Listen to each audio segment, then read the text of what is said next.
வீட்டில் என்ன தான் நம்ம புளியோதரை செஞ்சு சாப்பிட்டாலுமே கோவிலில் தர புளியோதரை நம்ம நாக்கும் ருசியும் மறக்கவே மறக்காது. அந்த ஸ்டைலில் நம்ம செய்யலாமா? தேவையான பொருட்கள் பார்த்துக்கலாம் வாங்க, வீடியோக்குள்ளே போகலாம். தேவையான பொருட்கள் பார்த்தோன்னா, ஒரு 2 டேபிள் ஸ்பூன் உளுந்து, ஒரு 6 வரமிளகா, கொஞ்சமாக கடலப்பருப்பு, கடுகு, ஜீரகம், வெந்தயம், அதுக்கப்புறம் தனியா, புளி. இவை தான் தேவையான பொருட்கள். வாங்க அடுத்த ப்ராசஸ் போகலாம். புளி, ஒரு எலுமிச்சை சைஸ் புளி எடுத்து நம்ம தண்ணியில் ஊற வச்சுக்கலாம். ஒரு கடாயில் மல்லி போட்டுட்டு நல்லா வறுத்து எடுத்துக்கலாம். அதே மாதிரி காஞ்ச மிளகா, அதையும் நல்லா வறுத்து எடுத்துக்கலாம். எல்லாமே லோ ஃப்ளேமில் வச்சு தான் வறுக்கணும். அதே மாதிரி உளுந்தையும் நல்லா பொன்னிறமாக வறுத்துக்கணும். ரொம்ப கலர் சேஞ்ச் ஆகிடக்கூடாது. பொன்னிறமாக இருந்தால் போதும். ஆயிலெலாம் போட்டு ஃப்ரை பண்ணக்கூடாது. வெறும் பேனில் தான் ஃப்ரை பண்ணணும். கடலைப்பருப்பு 1 ஸ்பூன், அதையும் போட்டு நல்லா ஃப்ரை பண்ணிக்கலாம். வெந்தயம் பார்த்திங்கன்னா 1/2 ஸ்பூன் தான் எடுக்கிறேன். இப்போ நான் ஒரு பெரிய சைஸ் ஸ்பூனில் எடுக்கிறேன்னா அதே ஸ்பூனில் 1/2 ஸ்பூனு, 1/4 ஸ்பூன் ஜீரகம், அதையும் நல்லா படப்படன்னு பொரிஞ்சவொடனே எடுத்துடலாம். இது எல்லாமே ஆற வச்சுட்டு மிக்ஸி ஜாரில் சேர்த்துக்கலாம். மிளகா பார்த்திங்கன்னா காம்புக்கு இல்லாமல் தான் போட்டிருக்கேன். அப்போ தான் அதோட டேஸ்ட் நல்லாயிருக்கும். இதை இப்போ நம்ம பல்ஸ் மோட்டில் போட்டு நல்லா பிளெண்ட் பண்ணிக்கலாம். ரொம்ப பவுடராக பண்ணிடக்கூடாது. நல்லா கொரன்னு அரைக்கணும். அதுதான் இதோட கரெக்டான ப்ரொசீஜர். அதோட ருசியும் டேஸ்ட்டும் இதில் தான் இருக்குது. இந்த பவுடர் தான் நம்ம புளியோதரைக்கு டேஸ்ட்டு கொடுக்க போகுது. வாங்க அடுத்த ப்ராசஸ் போகலாம். ஒரு கடாயில் ஒரு 2.5 குழி கரண்டி போல் நல்லெண்ணெய் சேர்த்துக்கலாம். நல்லெண்ணெயில் செய்யும் போது தான் ருசி ஒன்றும் அதிகமாக இருக்கும்.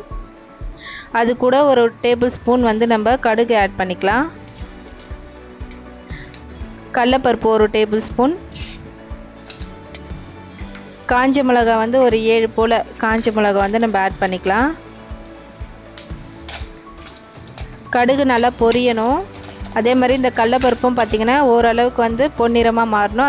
அதுக்கப்புறம் ஒரு கைப்பிடி கருவேப்பிலை சேர்த்துக்கலாம். இது எல்லாமே நல்லா கொஞ்சம் பொன்னிறமாக மாறட்டும். கருவேப்பிலை கலர் ஓவராக சேஞ்ச் ஆகிடக்கூடாது. அதே மாதிரி 1 டேபிள் ஸ்பூன் மஞ்சள் தூள் ஆட் பண்ணிக்கலாம். 1 டேபிள் ஸ்பூன் பெருங்காயத்தூள் போட்டுக்கலாம். இப்போ இது எல்லாத்தையும் பச்சை ஸ்மெல் போகிற அளவுக்கு நல்லா வதக்கலாம். இப்போ இது கூட பார்த்திங்கன்னா நம்ம தண்ணி எதுவுமே ஆட் பண்ண போகிறதில்ல. நம்ம ஆல்ரெடி புளி ஊற வச்சுருக்கோம் இல்லையா, அந்த தண்ணி மட்டும் தான் ஆட் பண்ண போகிறோம். பாருங்கள், இந்த புளி தண்ணியை இப்போ வடிகட்டி ஊற்றிக்கலாம். நீங்கள் தனியாகவும் ஃபில்ட்ரு பண்ணி வச்சுக்கலாம். இல்லை உங்களுக்கு இப்படி ஊற்ற தெரியும்னா நீங்கள் அப்படி ஊற்றும் போது ஃபில்ட்ரு பண்ணிக்கலாம். அது கூட ஒரு 1/4 ஸ்பூன் உப்பு சேர்த்துக்கிறேன். நல்லா கொதிக்கட்டும். இந்த அளவுக்கு நல்லா சுண்டி எண்ணெய் பிரிஞ்சு வரணும். இதுதான் கரெக்டான மெத்தடு. கரெக்டான பதத்துலேயும் அது பதம் இருக்குன்னு அர்த்தம். சாதம் பார்த்திங்கன்னா குழையாமல் கரெக்டான பதத்தில் வடிக்கணும். இந்த புளியை நம்ம அதில் போட்டு நல்லா இப்போ கலரிக்கலாம். இந்த ஆயில் எல்லாமே போட்டு கலரிக்கலாம். நான் ஒரு 4 பேருக்கு போல் செஞ்சுருக்கேன். இப்போ நீங்கள் அதிகமான மெம்பர்ஸ் இருக்குங்கன்னா குவான்டிட்டி அப்படியே டபுள் ஆக்கிக்கோங்க.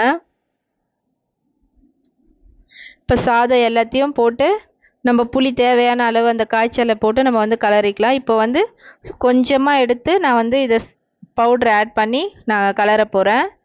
இதுதான் பார்த்திங்கன்னா அந்த டேஸ்ட்டு கொடுக்கறதே அந்த புளி சாதத்துக்கு.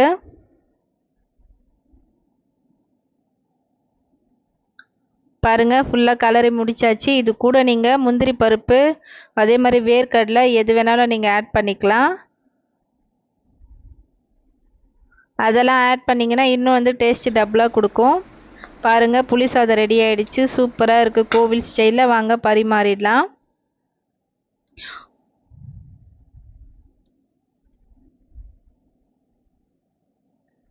எப்படி இருக்குன்னு சாப்பிட்டு பார்க்கலாமா?